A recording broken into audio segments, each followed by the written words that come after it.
Oke, jadi pagi ini kita akan bicarakan mengenai konservasi tumbuhan dan satwa ya. Eh, Seharusnya dari minggu kemarin, tapi juga agak memungkinkan sehingga nanti saya ukiran dengan Mas Andika ya. Mas Andika kemarin sudah bicarakan mengenai konservasi sumber daya hayati ya, berbasis pada Undang-Undang 590 dan memang apa ada tiga ragam atau tiga bentuk konservasi dan ini sesuai dengan agenda dari eh, World Conservation Forum gitu ya tahun 82 sehingga memang istilahnya pengaturan konservasi di Indonesia itu sudah selaras dengan aturan internasional. Meskipun memang Undang-Undang 590 itu cukup obsolete gitu ya, cukup lama, begitu lama. Tapi memang sampai sekarang RUU-nya itu juga tidak tidak atau belum disepakati karena memang ada beberapa isu lah isu praktikal gitu ya. Misalkan KLHK itu pengennya tetap aja, nggak usah diubah, cukup kalaupun diubah ya cukup diubah sedikit saja seperti itu. Karena KLHK merasa Undang-Undang 590 sudah cukupan. Tapi kemudian DPR masih pengen berubah. Sementara usulan DPR itu tidak sesuai juga dengan beberapa apa cara akademis gitu, cara akademis. Tapi intinya kemarin sudah ada tiga ragam konservasi. Konservasi yang pertama ekosistem, ya. Terus kedua konservasi pada lingkup jenis, dan yang ketiga konservasi pada lingkup genetis gitu ya. Nah kalau pada level jenis di sini kemudian konservasi tumbuhan dan satwa itu menjadi krusial, krusial untuk dipelajari lebih lanjut. Semestinya ini terkait dengan konservasi ekosistemnya, tetapi minggu depan dengan Pak Toto ya untuk bicara itu mengenai protected area seperti itu, mengenai kategorisasi kawasan konservasi dan bagaimana pengaruhnya terhadap pengaruhnya terhadap eh, apa namanya pelaksanaan konservasi tumbuhan dan satwa itu sendiri. Tapi yang jelas ketika bicarakan konservasi tumbuhan dan satwa ini diutamakan lebih kepada konservasi pada lingkup jenis, ya. Nah, semestinya memang konservasi tumbuhan satwa itu nanti prinsipnya juga tidak ber, apa, berlawanan, bertentangan dengan konservasi spesies pada lingkup spesies. Pada lingkup genetis, maaf, spesies. Pada lingkup genetis. Kenapa?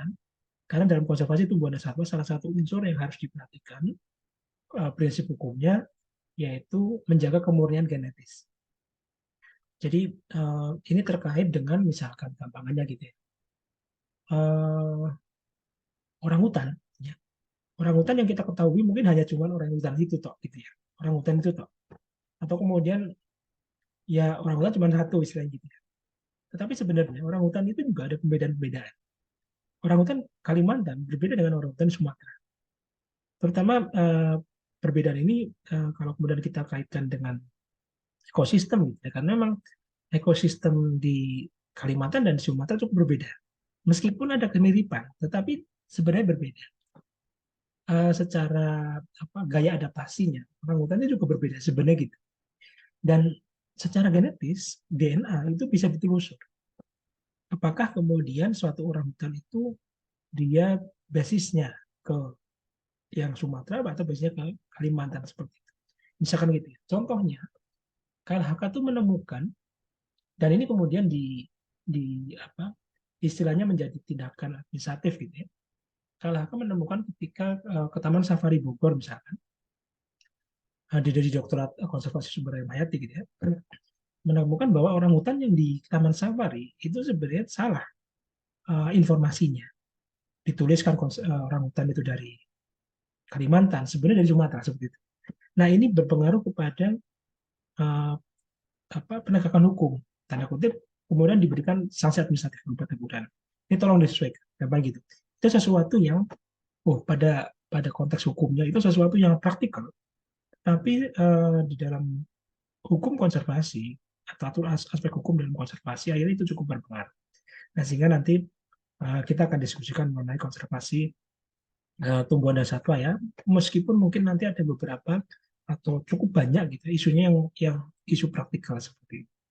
Ya, jadi kita mulai bahwa seringkali tumbuhan dan satwa itu Kalau tumbuhan mungkin tidak kelihatan, tidak kentara. Satwa kelihatan sekali. Tetapi tumbuhan dan satwa itu merupakan objek inanimatif jelas. Dianggap hanya sebagai bagian pelengkap. Paling pol dianggap sebagai unsur entertain, gitu kan, penghibur. Makanya kenapa kita berkunjung ke taman safari, kebun binatang, itu kan idenya seperti itu, tanda kutip gitu. Bahwa, oh kita melihat tuh ada satwa ini yang biasanya di alam seperti itu. Nah, ini tiga gambar uh, memang berbeda-beda gitu ya, berbeda-beda cerita dan latar belakang situasinya, bagaimana aturan hukumnya berbeda gitu ya. Tapi kesemuanya itu saling berkelindan dalam artian ada unsur hukum di sana, ada unsur uh, kebijakan atau politik lokal gitu ya bermasalah, terus kemudian ada unsur isu sosial. Ada yang pertama yang di sini ya, ketika teman-teman melihat apa yang di kasus pertama sini itu mungkin sudah pernah lihat ya atau mungkin ingat kalau hukum lingkungan kalau dengan saya memang ada apa saya biasanya klip ya ada klip tentang Tai Chi. Nanti teman-teman bisa cek di apa di YouTube gitu ya termasuk yang nanti di link YouTube untuk saya share apa uh, recording ini itu juga ada bagaimana gambaran di Tai Chi ya. Tai Chi Island itu terkenal sebagai daerah pengekspor lumba-lumba. Jadi Jepang gitu ya. Jepang letaknya di pulau yang atas ya. Tapi ini dekat dengan Samudra Pasifik ya. Dan Samudra Atlantik, Pasifik Atlantik ya. Terus apa? Memang terkenal di sana tempat bertemunya istilahnya di daerah di sekitar situ tuh lumba-lumba dari segala macam jenisnya, spesiesnya itu datang. Nah sehingga mereka Taiji ini memang terkenal sebagai tujuan negara-negara untuk ya negara ini kemudian kan memang ada uh, apa party gitu ya, interest partinya itu dalam artian misalkan gampangannya SeaWorld gitu ya. Atau kemudian makelar yang menghubungkan mengenai SeaWorld, pengadaan lumba-lumba. Yang dituju itu Taiji. Taiji terkenal untuk apa ekspor ekspor atas lumba-lumba hidup terutama untuk tadi atraksi gitu ya. Nah, tetapi yang tidak diketahui oleh orang banyak setidaknya hingga 2009 ya, tidak diketahui oleh publik adalah ternyata karena ada tanda kutip ritual gitu ya, ada ritual, ada proses yang dilakukan ketika uh, nelayan-nelayan taji itu mengkarantina mengkarantina lumba-lumba untuk dipilih ya pada masa musim musim penjualan gitu ya. Itu kan lumba-lumba dikarantina dulu 3 hari untuk kemudian apa mereka istilahnya tenang gitu ya di dalam satu satu uh, apa lingkungan tertentu gitu ya satu komplek gitu ya kemudian dikasih jaring-jaring pengaman gitu. Nanti hari kedua hari ketiga itu pembeli yang tadi mencari lumba-lumba hidup itu akan melihat wah saya mau yang mana saya mau satu. Nah kemudian transaksi dilakukan. Nah dalam proses pengumpulan itu karantina tadi itu kan lumba-lumba dikumpulkan ya lumba-lumba dikumpul. Cara mengumpulkannya itu pakai uh, apa, sonar, pakai keributan di tengah lautan ketika lumba-lumba berkumpul, kemudian agar mereka mau minggir gitu. Nah, yang tidak diketahui bahwa ternyata ada tempat karantina berbeda. Karantina yang untuk pabrik tadi, untuk istilah jual beli transaksi internasional tadi. Karena memang lupa, kok boleh tuh Pak perdagangan seperti itu? Boleh memang. Ada yang penting dilakukan sesuai dengan standar CITES, Convention on International Trade of Endangered Species. Nah, tinggal kemudian masuk endangered enggak? Kalau enggak ada masalah. Nah, saat itu tidak asas hukumnya dilakukan, tetapi tidak ada pengecualian. Nah, uh, kemudian yang tidak diketahui ada satu ceruk, ya, satu apa apa COVID ya ceruk. Jadi teluk tapi mau masuk gitu, masuk ke dalam, diapit oleh karang-karang ini. Nah, di sana eh, lumba-lumba yang istilahnya tidak masuk sortiran, terus juga yang katanya itu mereka apa pembelaan mereka gitu ya, katanya itu bukan yang jelas sudah dewasa, tidak kecil, tidak dalam keadaan hamil seperti itu kemudian setelah dimasukkan gitu, terus di apa dibunuh, untuk diambil dagingnya. Ini yang gambarnya kelihatan sekali. Ini bunuhnya berarti kan ngasal, kan? Darah sampai di mana-mana. Gitu. Terus apa? Yang intinya yang menjadi permasalahan itu adalah ini tidak manusiawi, tidak jelas, ngawur gitu ya. Termasuk karena ada ya tanda kutip gitu ya. Kita membicarakan konteks persepsi masyarakat itu persepsi sosial. Lumba-lumba kan nih hewan hewan apa penyayang istilahnya, uh, dekat dengan manusia gitu.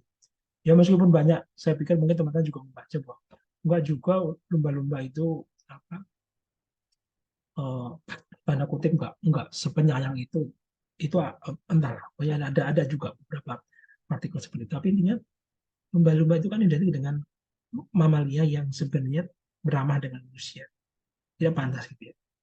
Tetapi kemudian dalam sudut pandangnya ekonomi, nelayan ini nggak ada urusan. Saya sudut pandang bahwa ini ikan, gitu. Tidak ada urusan mamalia segala macam. Ini ikan, sama seperti komoditas ikan lain.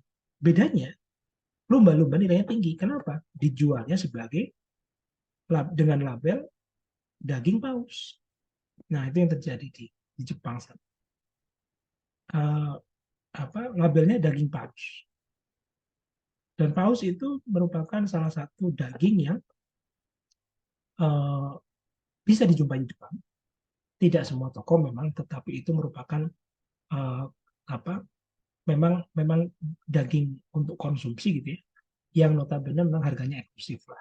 Uh, uh, Nyarinya juga eksklusif, tidak semua toko ada gitu ya, tidak semua supermarket ada. Tetapi itu dijual. Dan bayangkan saja kemudian dengan apa? Kan prinsip ekonomi akhirnya berlaku dengan pengorbanan sekecil-kecilnya gitu kan, mereka cukup mendapatkan lumba-lumba yang sudah tergiring tadi, yang sudah terperangkap, diceruk gitu, kemudian dibunuh, mereka usahanya cukup segitu, nggak sampai ke laut, nggak sampai berburu, nggak sampai diprotes oleh aktivis internasional karena berburu paus gitu ya. Tapi mereka sudah mendapatkan keuntungan dengan menjual daging tersebut dengan label paus, dan itu yang terjadi. Apa yang respon publik gitu Jepang waktu itu terkejut, ramai, heboh. Tetapi dia tidak lebih dari itu. Pemerintah lokal kemudian uh, denial semuanya, kemudian enggak benar sekali. Meskipun kemudian ini ada filmnya, kalian bisa mencari The Cove gitu ya, film tahun 2010, cerita mengenai salah satu itu tersebut, atau tadi di YouTube lah. Ada pasca 2010 itu juga yang bahkan lebih tidak manusiawi ya, inhuman seperti itu. Nanti bisa dicek sendiri. Tapi intinya pemerintah Jepang waktu itu kemudian mengatakan bahwa we are not breaching the law, kayak gitu lah. Kita tidak melawan hukum. Itu masalah ekonomi biasa. Kebetulan kami punya potensi ikan itu, ya kami lakukan. Kalau kemudian ada foto-foto yang itu kan media, alasannya gitu. Bahwa itu sebenarnya tidak lebih dari proses penjagalan biasa. Penjagalan biasa namanya. Ikan besar ya harus dijaga kan berbeda seperti ikan tangkap yang lain. Apa itu? Mereka membahasakan tidak beda dengan proses penangkapan tuna yang menjadi komoditas orang-orang seluruh dunia. Kenapa Anda mempermasalahkan? Nah, terus kemudian dalam 1 tahun pasca kejadian ini, ketika publik di Tokyo gitu ya dibikin kampanye public awareness gitu ya, model kemudian ditanya-tanya, mereka pemerintah ya kampanye sempat ramai gitu ya, pemerintah Tokyo cuma bilang bahwa perdana menterinya bilang waktu itu, saya ingat perdana menteri AB gitu ya, mengatakan bahwa ini tadi dia mengatakan bahwa kami sadar ada peraturan internasional yang membatasi, yaitu endangered species. Kami yakinkan bahwa lumba-lumba ini bukanlah termasuk endangered species. Ini bukanlah lumba-lumba yang terancam. Ini komoditas yang banyak jumlahnya. Sehingga ketika komoditas itu banyak, maka wajar sebagai komoditas ekonomi. Dan kami juga menerapkan kuota, sistem kuota. Tidak secara membabi buta juga tidak. Dan yang ketiga alasannya adalah ini pemasukan bagi negara. Maka ketika Anda memprotes, sebenarnya kami sudah memenuhi hadis standar, atas dasar apa dan dengan apa masyarakat dunia mau menggantikan, memberikan kompensasi atas kerugian ekonomi yang didapat ketika mereka menghentikan aktivitas ini, gampangnya gitu. Sangat sangat antroposentris, betul, nggak mikirkan masalah satwanya, tetapi itu yang terjadi. Nah, sama seperti yang kedua di sini. Kedua sini terjadi di Denmark, di Faroe Island. Nanti silakan teman-teman cek Faroe Island ya, Faroe. Dan ini hampir mirip, cuman bedanya mereka alasannya bahwa ini culture, budaya. Setahun sekali mereka akan pada saatnya ketika ada namanya wild dolphin. Jadi paus, tapi paus yang lumba-lumba paus lah istilahnya. Lumba-lumba paus. Masuk lumba-lumba tengah-tengah dengan paus. Dan jumlahnya memang banyak. Kalau di sini mungkin kalau di Indonesia pernah ada ya beberapa penduduk Asia pernah lihat waktu kecil ya. Memang seperti ini paus. Uh, apa uh, apa tuh paus karet itu, mau badannya seperti karet. Dan ini memang jumlahnya banyak. Hanya saja memang lagi-lagi ini sesuatu yang satu tadi alasannya naif gitu ya, mengatakan bahwa ini jadi ini ada dia kapal ini, teman-teman bisa lihat tuh gambarnya itu. Kapal ini kemudian ya sama seperti model yang tadi di Taiji ya. Mereka mengkarantina dulu, dipasangin jaring itu di pinggir gitu ya, di pinggir sana gitu ya. Terus kemudian yang sudah terperangkap katakanlah di sini ya, di sini dipasangi jaring ini ya. Yang sudah terperangkap itu kan nggak bisa kemana-mana.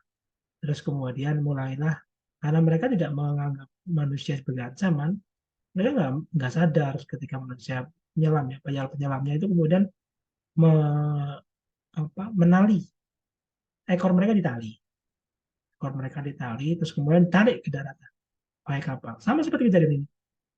Kalau kemudian nggak diganggu gitu ya, pakai suara biar digiring gitu, pakai suara. Kalau nggak kemudian ditali. Ketika sudah tertali mereka sebagai terdampar di sini. Nah baru kemudian setiap satu ekor ini istilahnya apa ya, dilekatkan pada satu keluarga yang memang pada tahun itu mereka ada anak laki-laki yang perlu upacara pemberdewasaan, yang beranjak dewasa. Loh, ini untuk upacara pendewasaan? Iya, hampir gambar-gambarnya. Dulu kita meradang ya, ketika lama rela, lama mereka.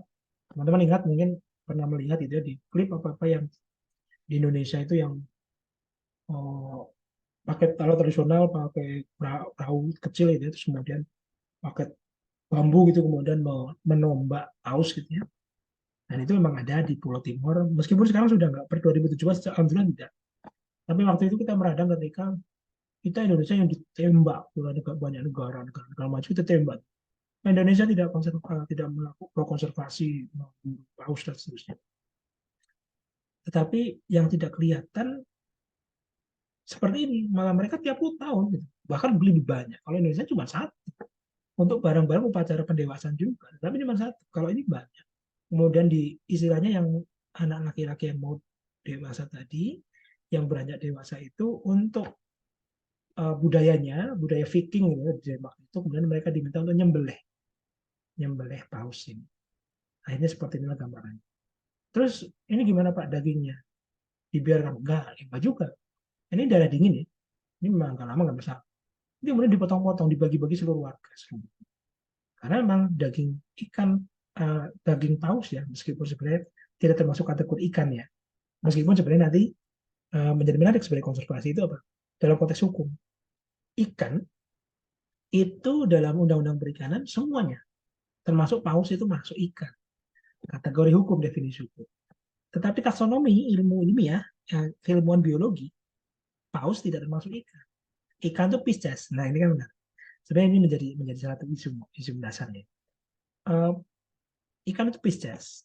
Pisces berbeda dengan paus. Pisces itu ya pakai insang, punya sisik, bertelur. Simpelnya gitu. Sementara mamalia, paus itu mamalia. Melahirkan, menyusui, bernapas dengan paru-paru. Sebenarnya gitu.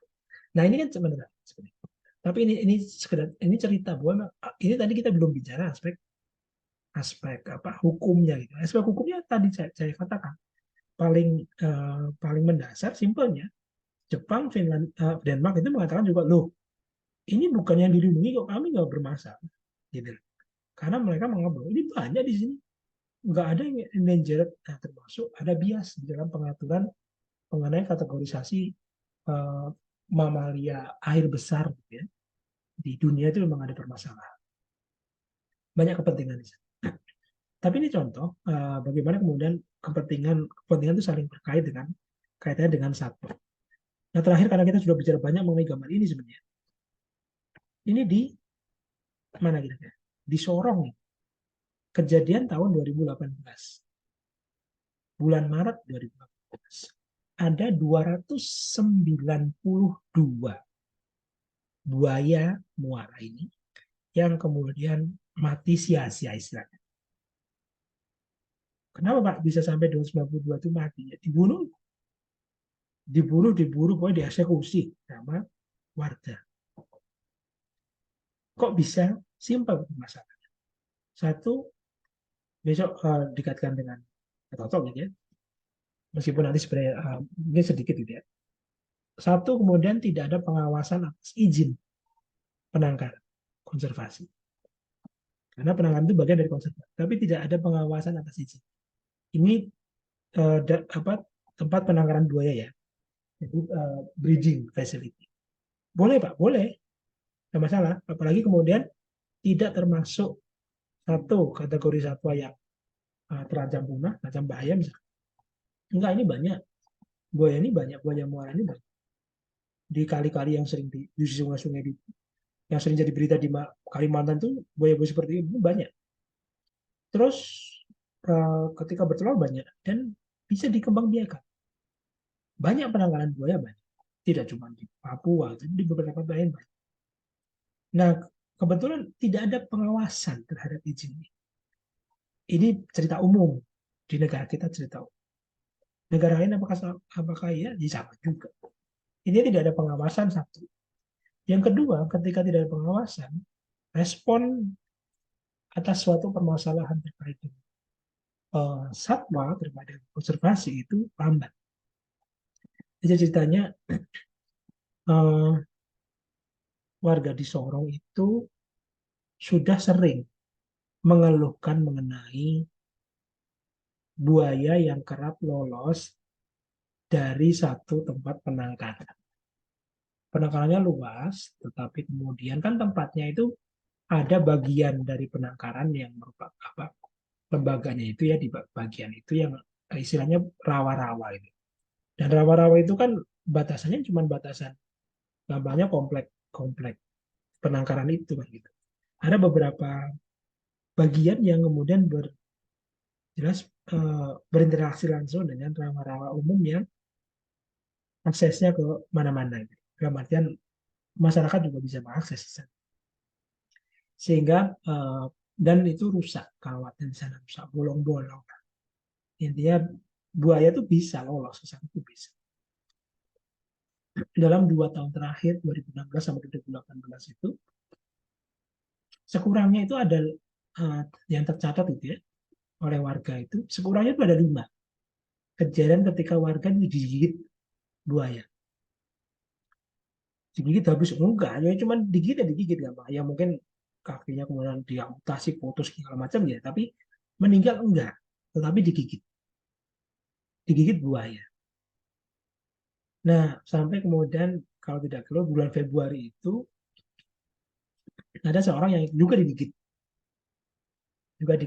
oleh buaya, kakinya bisa diobati, nggak ada masalah, namanya gitu.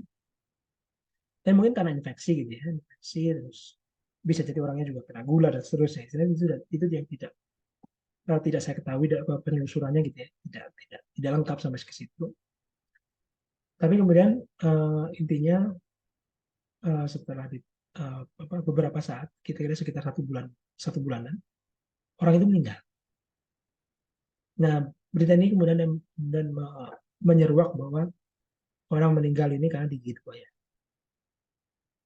Warga yang sudah pada melaporkan ke Dinas Lingkungan Hidup Sorong. Tapi kemudian Sorong mengatakan kami nggak punya kompetensi. Kompetensi itu di balai konservasi itu ada di Manokwari, ada di ibu kota provinsi. Jarak Manokwari Sorong itu sekitar berapa ya? 6 jam, 5 jam ya, 5 jam. Kira-kira di sekitar 5 jam.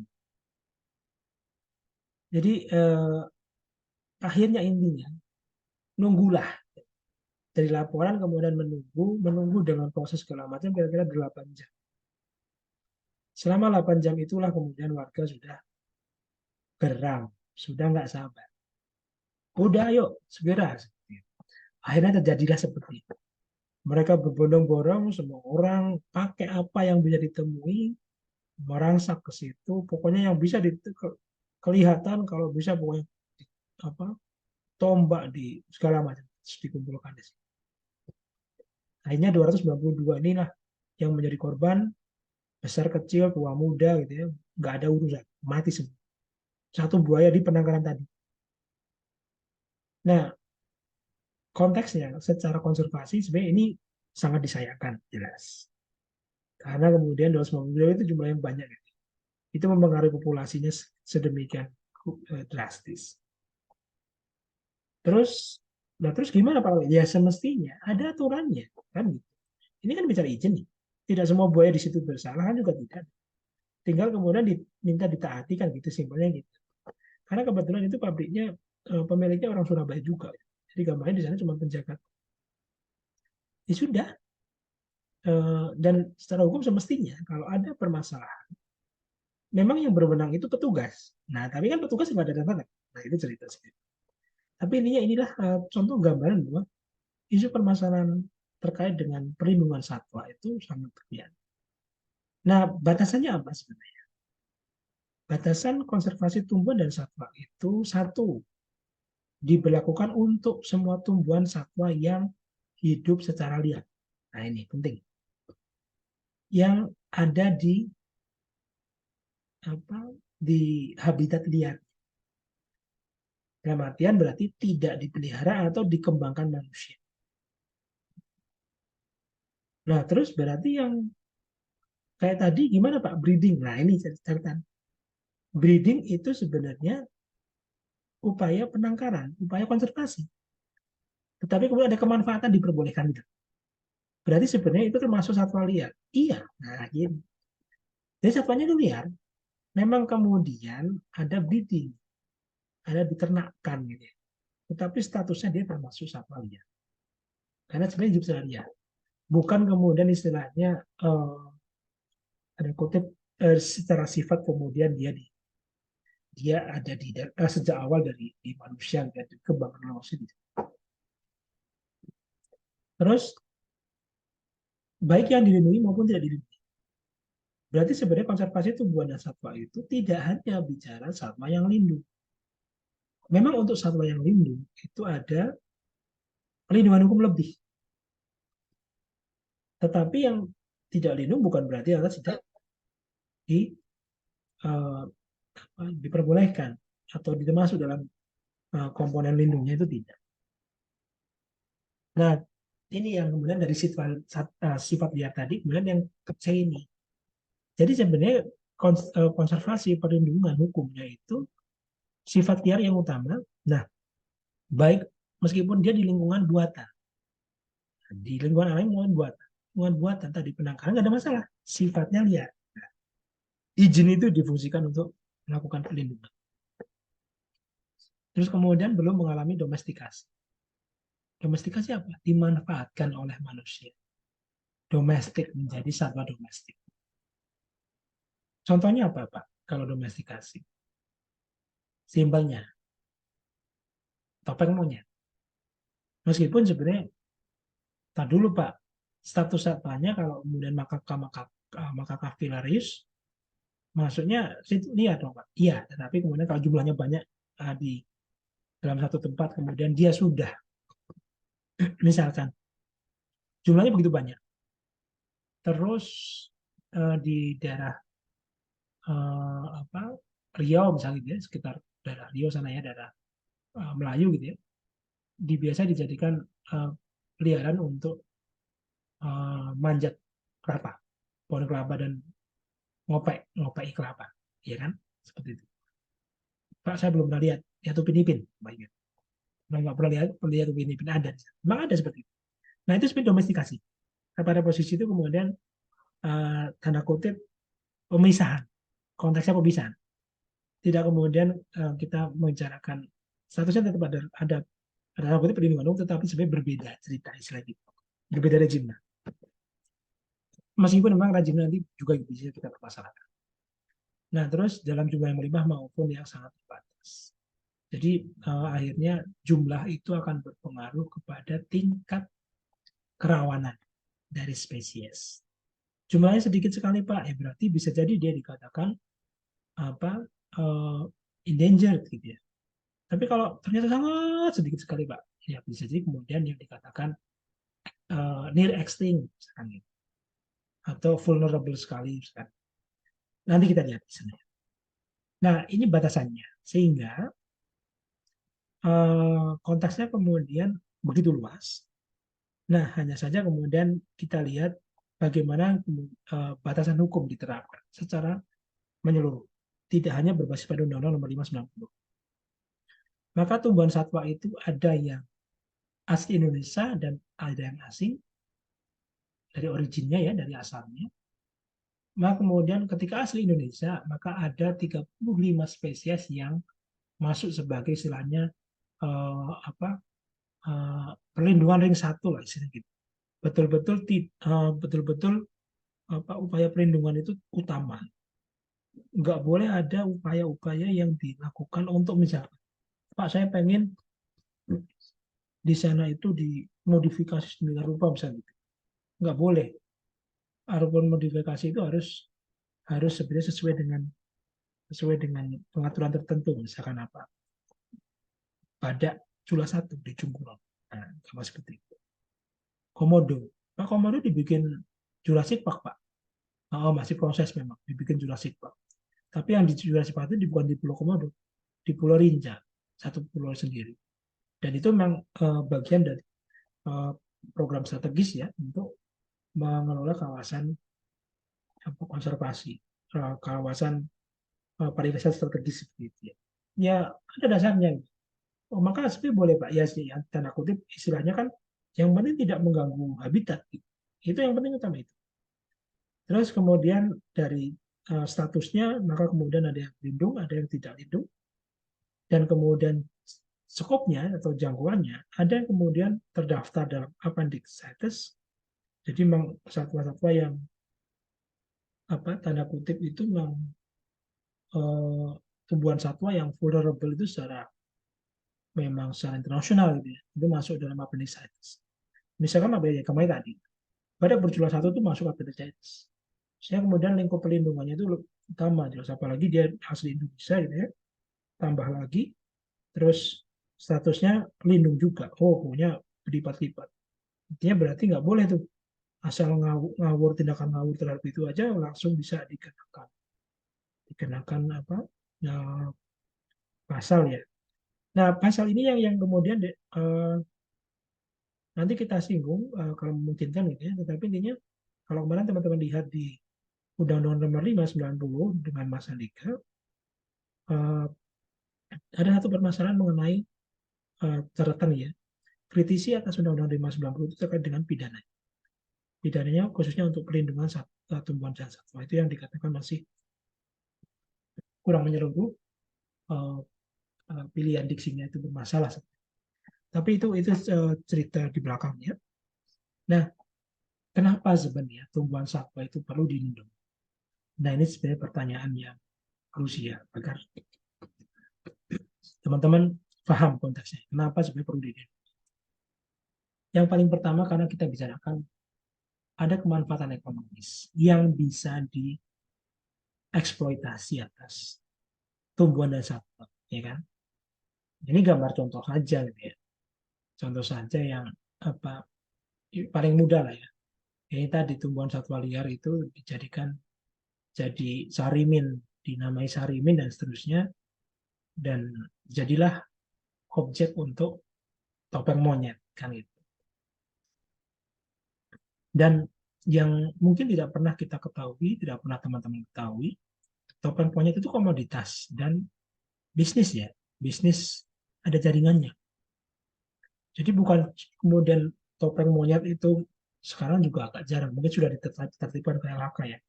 Saya lupa ada KLHK itu pernah ada kasusnya. Salah satu bos pengepulnya itu di Cirebon ya. Cirebon. Jadi pemilik ya gampangannya kalau bicarakan mafia gitu ya, mafianya topeng monyet gitu ya. Godfather-nya di sana di Cirebon. Dia punya sekian banyak, mungkin ratusan ya, monyet dan perkakasnya ini. Dan perkakasnya ini disewakan dengan monyetnya disewakan. Sewakan dengan biaya sewa 60.000 per hari minimal. Tidak ada urusan kemudian apa memberi makan gimana, tidak ada urusan. Tapi intinya 60.000 per hari kalau kemudian terjadi apa-apa pada monyetnya mati dan seterusnya ditanggung jawab. Sehingga bisa dibayangkan bahwa ternyata komoditas kemudian orang-orang yang istilahnya mengamen topeng monyet itu bisa jadi memang sebenarnya terpaksa dan bingung gitu ya. Karena saat 60.000 per hari belum ngasih makan dan seterusnya juga tuntutan tersendiri gitu ya. Belum nanti untuk hidup dia. Tapi ini kan menjadi permasalahan juga ketika eksploitasi. Renggiling itu masih sampai sekarang masih sering. Kita sudah sulit sekali, tapi padahal ini hewan Indonesia. Saya masih kecil masih bisa menjumpai ya di beberapa tempat yang masih belukannya banyak gitu ya, apalagi di daerah Sumatera ini masih cukup banyak. Sekarang sudah berkurang sekali karena memang selama ini tuh dia diekspor untuk apa bahan baku obat Cina segala macam. Sama seperti kemanfaatan ekonomi, sebenarnya pernah dengar kan? Atau pernah ke apa? Pasti kan? Pasti salah satu kalau kemudian burung terus apa kucing, anjing, kelinci, oke lah ya. Ya pernah lihat nggak satu kandang burung atau kandang burung yang di bawah-bawah itu isinya tekak itu banyak banget tekak ya dan gilo itu ya. Kalau memang pernah ke sana, kalau belum silakan ke sana biar tahu oh itu tekaknya banyak banget ya. Bukan tekak yang kemudian di tekak-tekak hias gitu ya, tapi tekak tekak yang di rumah-rumah itu yang dikumpulkan banyak. Karena emang loh kok bisa Pak dikumpulkan? Ya nanti kalau dalam jumlah banyak ini dijual, itu ada yang ngepul nanti ada yang fungsinya tekak untuk apa? Untuk farmasi, untuk kosmetik itu digunakan. Ini jangan dipikir kosmetik itu apa apa ya hanya apa ya obat-obat kimia tertentu gitu ya untuk memudahkan dan seterusnya. Ada beberapa yang menggunakan satwa gitu ya.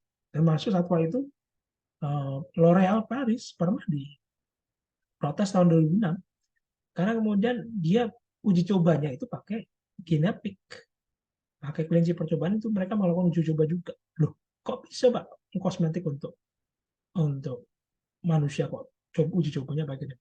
Ya paling tidak serumnya. Kalau kemudian serumnya itu berbahaya enggak? Asumsinya kemudian kalau apa nanti mematikan ya berarti berbahaya dong gitu. Gitu.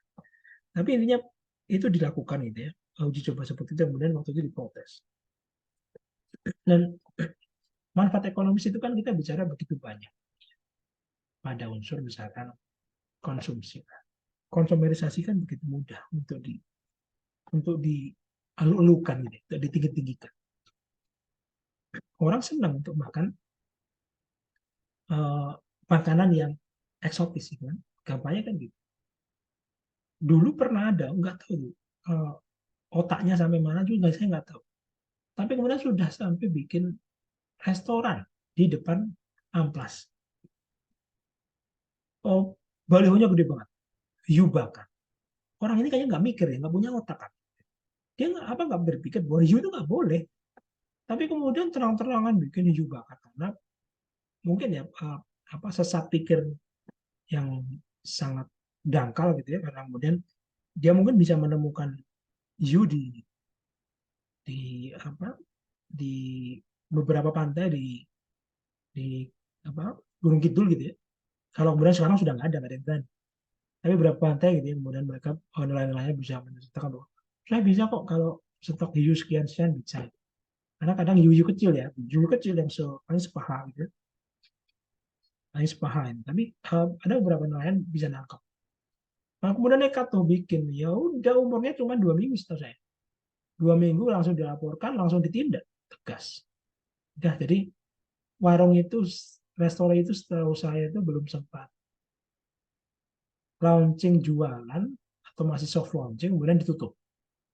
Udah ya petok gitu ya. Ini apa nggak kemudian mikir. Ini seperti contoh yang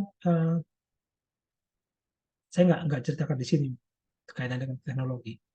Ada dosen Manado Samratulangi tahun 2017 akhirnya dipenjara. Dosen hukum untuk dia hukum perdata saya. Kenapa Pak karena kemudian dia suka konsumsi tikus albino khas Manado dan uh, uh, kera ekor panjang negosiasi. Intinya dia suka itu. Nah, apalagi Manado nanti kita lihat ya. Nah, uh, apa saya sebut dulu intinya ini bicara mengenai manfaat ekonomis gitu. Terus kemanfaatan ekonomis itu juga sering akhirnya kan ini satu hal yang sangat mendasar dalam dalam konteks konteks rasional kita, moralitas kita. Ada yang namanya persistent problem of values. Problem utama permasalahan yang selalu ada kekang mengenai values, penilaian, mengenai harga. Dan kalau sumber daya alam, termasuk tumbuhan dan satwa, selalu tidak pernah dihargai secara objektif. Harga itu pada subjektif. Pada subjektif. Kalau kemudian manusia merasa masih ada kemanfaatan ekonomis bisa diletakkan, maka jadilah itu. Nah, itu yang kemudian menjadi permasalahan. Sayangnya itu. Ya. Nah, di sisi lain kemudian satwa itu juga bagian dari kebudayaan. Ya gambarnya reok misalkan. Untuk membuat satu topeng reok dibutuhkan minimal 7 ekor merak. Ya.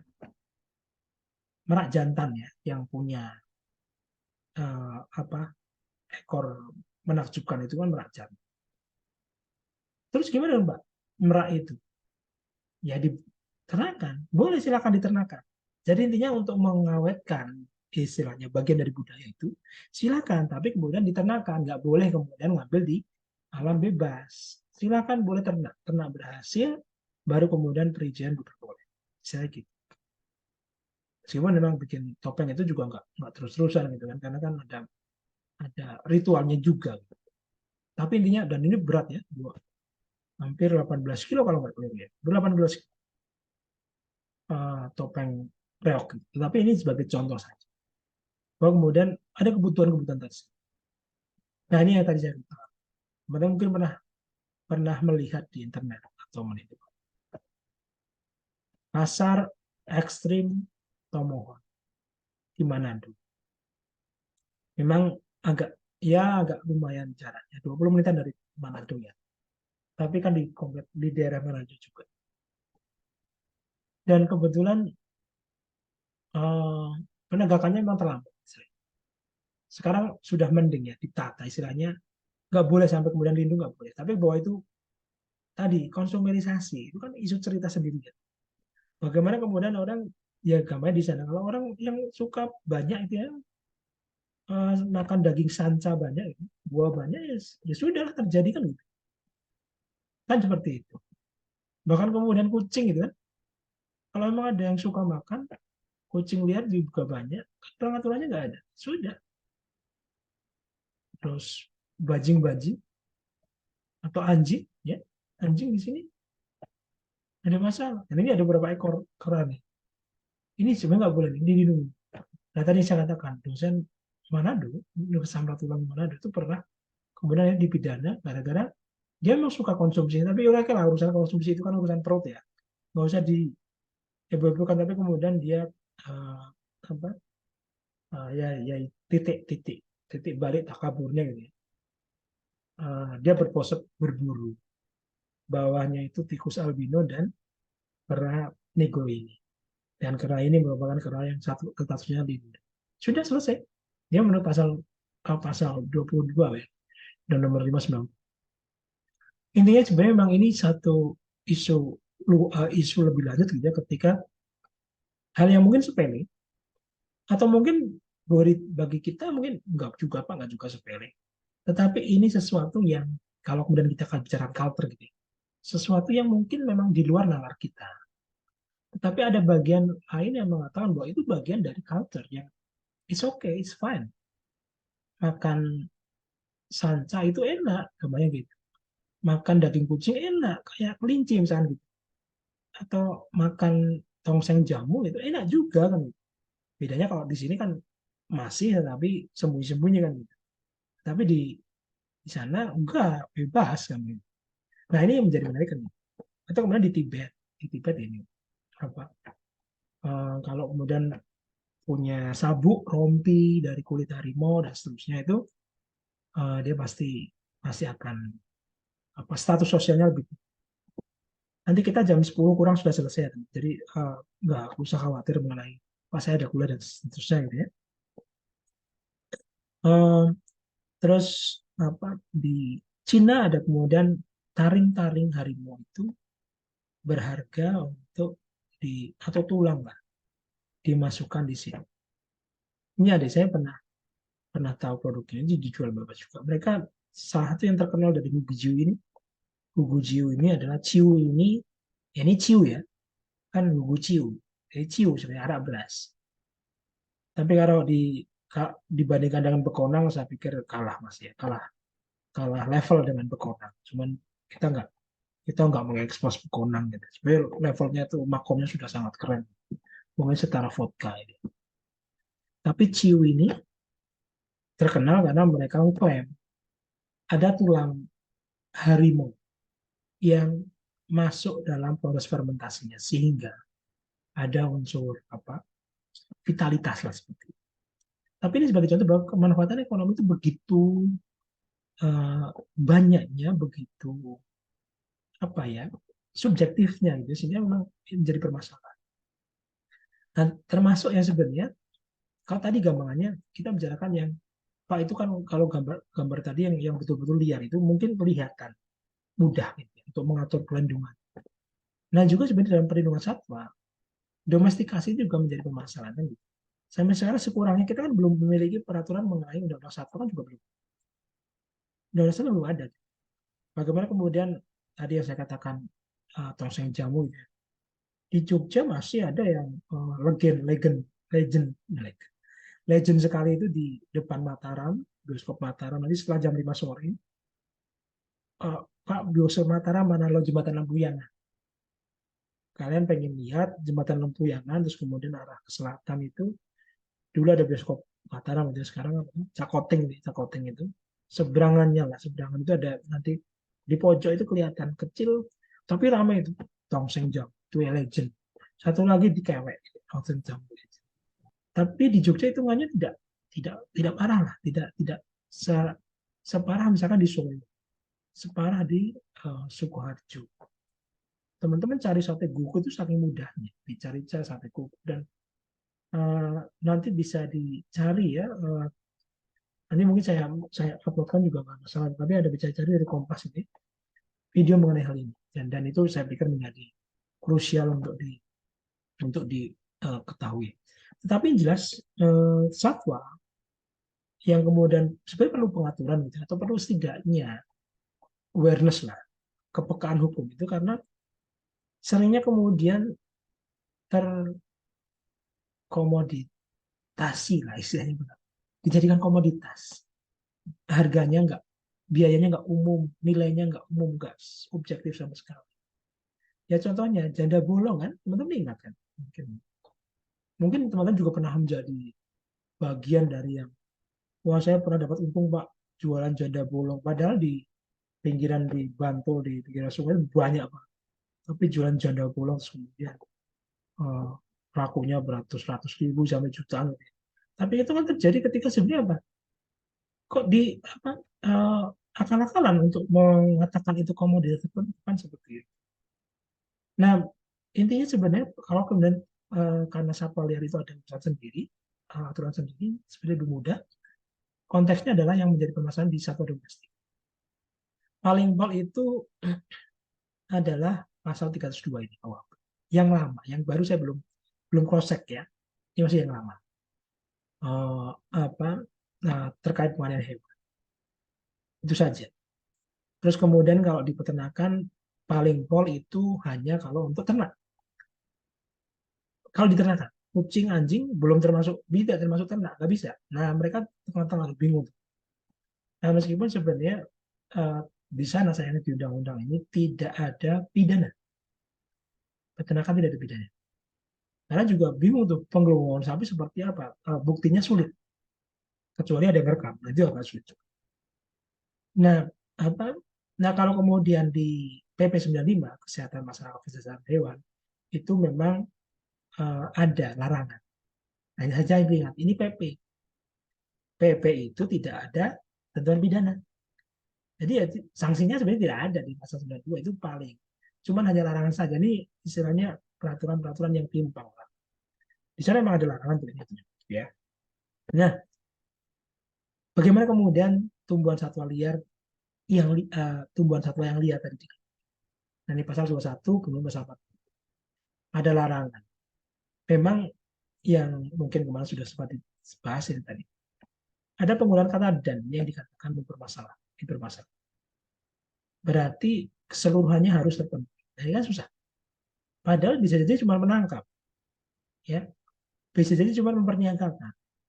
Bisa jadi cuma melukai, membunuh, gitu loh. Nah, ini yang kemudian kritik besar terhadap pasal di dalam Undang-Undang 590 seperti itu. Dan kemudian mengenai sanksi pidananya itu yang dianggap masih kurang. Harusnya ada yang masuk betul-betul lindung itu lebih tinggi. Itu kritikan-kritikan. Nah, pada posisi ini terakhir, teman-teman yang perlu saya sampaikan, dasar hukum di dalam perlindungan tumbuhan satwa liar utamanya ya, karena kita tadi domestikasi saya ambil di luar, saat ini di pertama karena memang itu menjadi permasalahan. Bagaimana untuk tumbuhan satwa liar? Sebenarnya cukup banyak pengaturannya. Maksudnya jelas secara CBD di internasional ada CBD, biological diversity, ada CITES seperti itu ya. Ini yang tadi saya katakan conventional international trade ini menjadi spesies. Jadi spesies yang terancam bahaya pun sebenarnya boleh ditradekan. Trade itu bukan hanya jual beli, tetapi kemudian movement. Misalkan, Pak, kok panda bisa di Singapura, kan gitu kan? Di Taman Kebun Binatang Singapura, Singapura Zoo, itu ada panda karena boleh oleh Cina dipinjamkan. Pak, di Taman Safari nggak ada, Pak. Iya, karena kita pernah nyoba, nggak boleh sama Cina. Kami nggak percaya sama Anda bisa menyediakan termasuk makanannya, kan gitu. Makanannya panda itu bambu khusus, loh. Perawatannya susah, harus ada biaya. Kita nggak dinilai cukup bagus, kita nggak mau. Tapi Singapura boleh, misalkan gitu. Karena kemudian tadi movement boleh. Nah di Indonesia, undang-undang ini misalnya tadi meskipun cukup obsolete, lama banget gitu ya. Tapi beberapa itu hanya dianggap ketentuan umumnya masih sama dengan World Conservation Forum agenda gitu ya. Sehingga uh, tidak ada masalah. Meskipun sebenarnya akhirnya perubahannya terutama pada PP 7 pengawetan jenis. Jadi di PP 7 itu ada apa jenis satwa yang dilindungi gitu ya, yang tumbuhan dan satwa, terus kemudian dimodif baru kemudian bisa dimodif tahun 2018 dan ada beberapa perubahan yang sebenarnya bisa kita diskusikan lebih lanjut ya, tapi kalau saya skip. Nah, intinya teman-teman ketika membicarakan apa perlindungan satwa itu ada kewajiban setiap negara punya dua otoritas. Otoritas manajemen sebagai pengelola dan otoritas keilmuan saintifik. Di Indonesia kemudian Scientific Authority sekarang dipegang oleh BRIN karena tadinya sebenarnya LIPI. Otoritas pengelola kemudian oleh KLHK, Kabupaten Lingkungan Hidup Hutan. Sehingga istilahnya otoritas itulah yang kemudian dimintakan tanggung jawab dan dibebankan gitu ya dalam konteks kewenangan untuk perlindungan tumbuhan dan satwa. Terakhir dari saya, ada beberapa isu mendasar di sini ketika bicara mengenai ada kategori sesuai dengan red list kategori. Ada list concern, ada threatened, terancam, dan ada extinct. Nah, ini berpengaruh dan juga diterapkan, di Indonesia juga. Ada status bahaya yang ketika masuk di threatened maka levelnya dia boleh istilahnya dikelola gitu, tetapi kemudian dengan batasan. Kalau extinct nggak boleh, itu harus dijaga di habitat aslinya. Tapi ada vulnerable, ada endangered, ada critically endangered. Jadi betul-betul sangat kritis dan risikonya sangat tinggi, critically endangered. Dan itu level perlindungannya lebih utama. Ada kemudian extinct in the wild. Berarti mungkin di dunia luar sudah nggak ada, dunia liar nggak ada. Tetapi di beberapa kebun binatang ada. Dan itu tetap harus di tempat karantina suaka marga satwa ada. Dan itu harus dilindungi. Seperti itu. Misalkan badak berjumlah satu termasuk tanda kutip sebenarnya extinct in the wild. Dalam artian dia hanya ada di suaka marga satwa sana, ujung kulon, dan itu harus dilindungi. Nah, ada yang kemudian sifatnya sudah extinct. Contohnya kemudian harimau Jawa. Harimau Jawa sudah masuk pada level extinct karena sudah tidak mungkin ditemui. Sehingga itu teman-teman pada konteks aturannya saya akan akhiri di sini. Nanti materinya saya sharekan juga lewat Master ya untuk bisa dipelajari. Itu terima kasih. Ini materi ini berarti sekaligus akan digunakan untuk kelas yang lain sehingga tetap sama. Terima kasih. Selamat siang. Assalamualaikum warahmatullahi wabarakatuh. Terima kasih, Pak.